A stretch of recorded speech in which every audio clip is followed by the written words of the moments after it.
Raqqa, the de facto capital of the so-called Islamic State, defended by its young fighters, men and women dedicated to its cause. The person who secretly filmed these pictures risks their life to show what it's like here. Raqqa used to be a pretty provincial capital of 1 million people. More than half the population has fled and speak of life in a virtual prison. Life is very hard in Raqqa. Human beings cannot survive.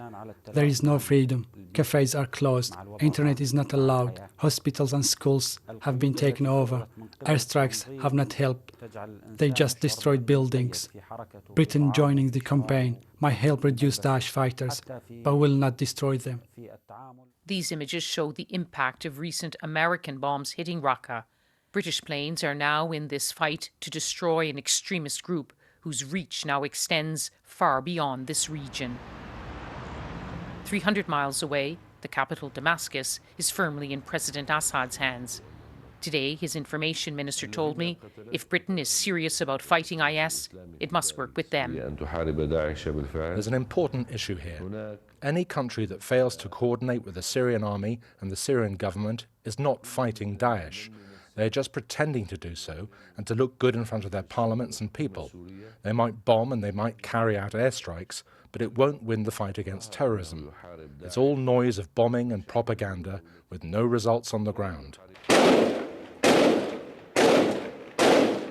But this conflict, soon entering its 5th year, is being fueled by President Assad's rule, says the West and its allies in the Syrian opposition. They say that until he goes, the war will go on. And on the ground, this war has left large swathes of Syria in ruin and displaced millions of people. This old man in the northern city of Aleppo cries, "I go to bed every night thinking I will die. Death is always on my mind, and it's so cold here."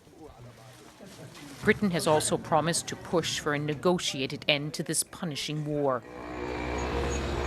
But even in relatively peaceful areas like Damascus, Syrians know just how hard that will be.